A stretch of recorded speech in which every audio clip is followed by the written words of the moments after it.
Tonight on CTV, a new ban could allow the city to regulate what you put in your garbage. Plus, the man who performed stunts for Captain Jack Sparrow, a new business in Fort Collins featuring some wild stunts. Then, we'll take a look at an art gallery shining a light on a challenging issue. All this and more on CTV News.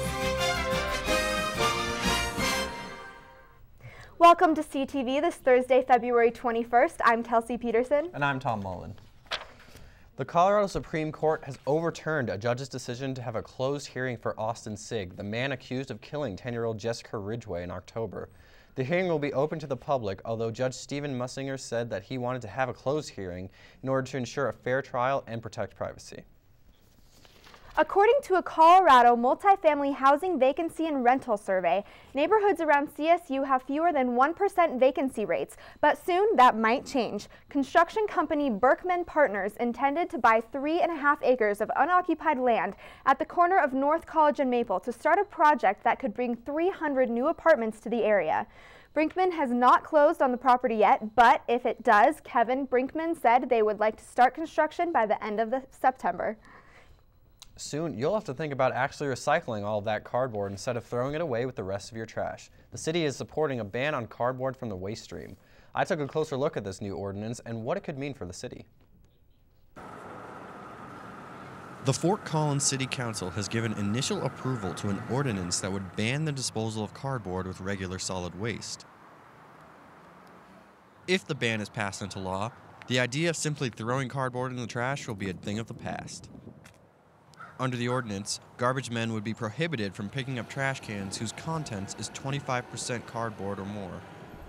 Now, around 12,000 tons of cardboard is generated in Fort Collins each year. Well, only about 4,000 of that actually gets recycled. The rest of it ends up here in the landfill. According to Fort Collins Senior Environmental Planner Susie Gordon, cardboard is a big problem in the landfill, and it's a shame that we have the ability to recycle it but just aren't taking advantage of it. The ban would apply to both residences and businesses. Its goal is to encourage more people to recycle instead of just throw away the cardboard. Here on campus, CSU students aren't opposed to the idea. It makes a lot of sense. I mean, we can do a lot more recycling with cardboard, and it'll be an initiative for people that don't care about it to go out and do it. I think it's an awesome idea. I think they'll have to do a lot of education for it to make sure that people know why it's a good idea, but I think it's definitely a good start. I think there's a lot more recycling and reusing we could do in the city, so I think it's a good start. 90% of businesses use cardboard to ship, so I think it's the most logical thing to put a ban on in the landfill. It takes up a lot of space, and while it is biodegradable, it takes a long time because it's not a very good environment for that in the landfill. It's kind of an anaerobic environment. So yeah, I think it's a good choice on the city. Currently, cardboard and paper take up 35% of the landfill. The new ordinance is scheduled for final reading and approval on March 5th and could go into effect 10 days later. After the break, Sophie Vukovic will give us an update on our basketball team. And Kelsey McAllister is in the Weather Center with your weekly weather forecast. Stay tuned. So, I'm kind of new here, but I've noticed a trend. My human does this funny thing where she goes around and gets all my toys, and then she hides them in that basket by the door. You know, but it's always the same basket, and it's always in the same place. And then she acts so surprised when I find them, but, you know, she's putting them in the same basket. Again. It's like, hello, that's where you put it last time. You were the worst at hide and go seek.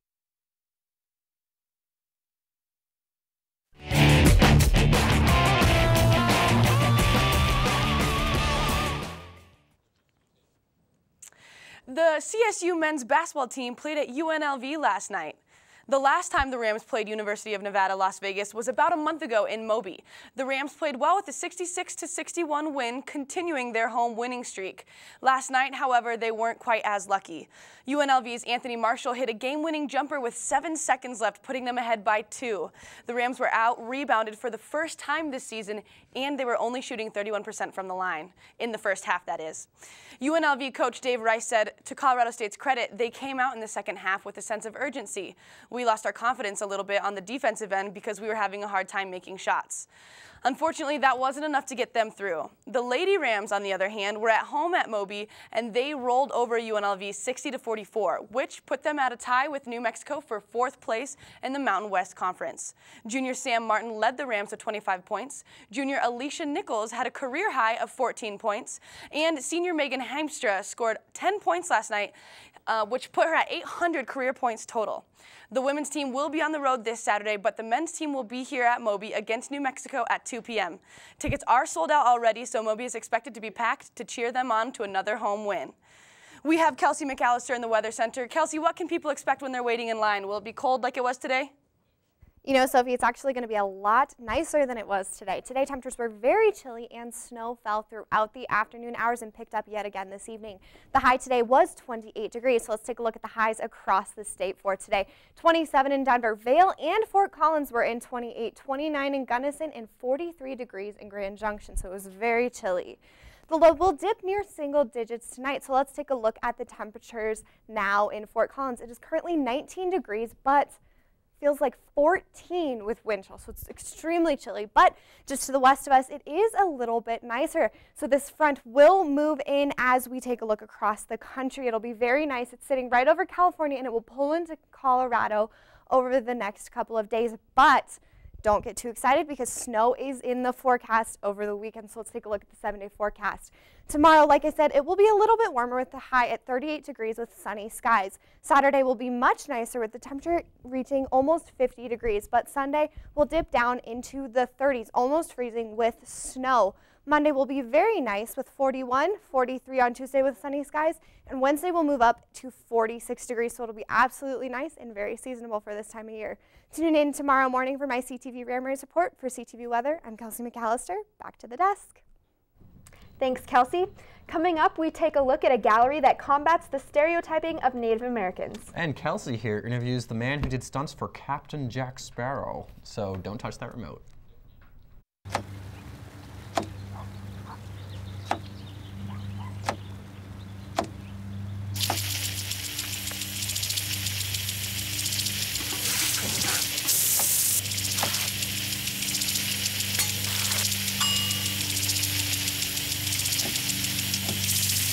Clean kitchen surfaces, utensils, and hands with soapy water. 1 in 6 Americans will get sick from food poisoning this year. Keep your family safer. Check your steps at foodsafety.gov. So, I got this new family, and I don't know what it is about this one, but she can't seem to put down that toy. Oh, and she even talks to it. Who's she talking to? Her mom? She talks to her mom a lot. CSU is currently hosting a gallery showcase themed around Native American stereotypes. The exhibit showcases how Native Americans carry out meaning in their nations and cultures, overcoming the modern-day deceptions of Native Americans. The exhibit combats stereotypes and refutes misrepresented stereotypical images of Indians. The exhibit is located in the Duhesa Lounge on the 3rd floor of the LSC and will be available until May 15th. For more information, you can go to curfman.colostate.edu. A common disease may soon be better understood as CSU professor Ron Tijalkins has received a $1.5 million grant to study a compound that may contribute to the development of Parkinson's disease. Research has found that manganese, a chemical that is found readily in nature, may actually assist in the inflammation of certain brain cells that causes neurodegenerative diseases such as Parkinson's and Alzheimer's disease. According to the American Parkinson's Disease Association, Parkinson's disease affects more than 1.5 million people in the United States, including celebrity Michael J. Fox, whose foundation also gave a $120,000 grant to Tijalkins for Parkinson's research.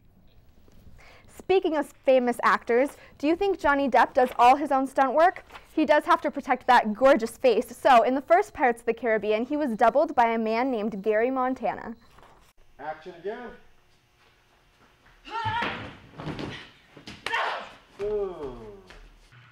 Have you ever wondered how all the stars make their action-packed movie magic? They go through stunt training.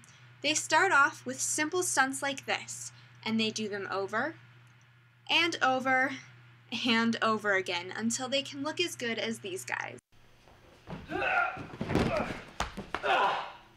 The movie business is not all glamour, and when stunts become too dangerous for actors, that's where stunt doubles like Gary Montana come in. Well, you know, I've had a number of accidents, and one of my worst accidents, fortunately I don't remember too much of it, it left me with at that time 14 broken bones all at once, and it put me in a coma for over 30 days.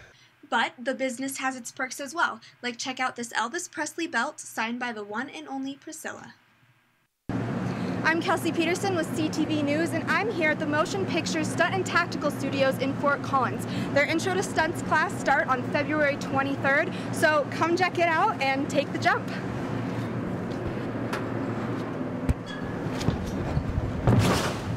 During training, Gary Montana will be your own personal instructor. He's worked in over 700 movies, including Mission Impossible and Fast and Furious, and trained such Hollywood actors as Demi Moore, Tom Cruise, Vin Diesel, and Bruce Willis. His experience even shoots beyond the screen. For a few years, Montana was enlisted in the U.S. Military Special Forces, an experience he was able to transfer to the movie industry.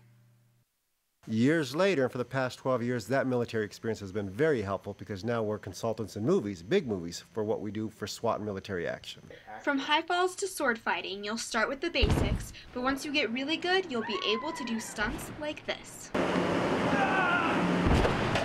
We are grateful to be here, and we have something that's very unique, something very special. And if it's not for those that want a career at it, we have programs here, and we have designed something to bring the fan to the screen. Gary Montana trains actors, stunt performers, law enforcement, military, and weekend warriors like myself, and for several years held the high fall record of 225 feet while on fire. Wow. On the subject of safety, the fracking ban given an initial okay by the city of Fort Collins Wednesday may face legal action from the state of Colorado. Governor Hickenlooper spokesperson Eric Brown says the ban might impede upon private property rights and cross legal limits, adding a better approach is to have strict regulations to protect public health and safety. The fracking ban is at the center of a large controversy in the city after a large spill emitted 84,000 gallons of fracking fluid east of Fort Collins last week. The Fort Collins City Council is scheduled to give final consideration for the ban during its regular meeting on March 5th. Also, organic products usually cost more than non-organic products, but growing food without pesticides leads to a healthier environment. Reporter Tyler Richley has the story. In 2006, Colorado State University started offering students a new minor in growing organic food. It has now become the most popular minor in the College of Agricultural Sciences. So the USDA has documented a 2% growth in the organic industry for the past over 10 years. The public is recognizing that food choices are available, and those who can seem to choose more whole foods and more unprocessed foods. The CSU Organic program emphasizes reusability. That's why about a third of the soil comes from dining centers.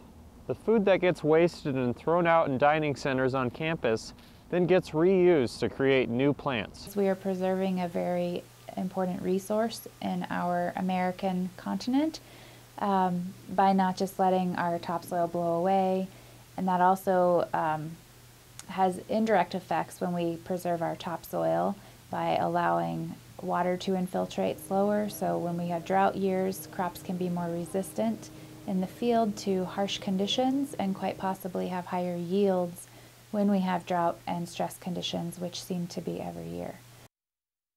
Addie Elliott describes that growing things organically means less pesticides in food and soil.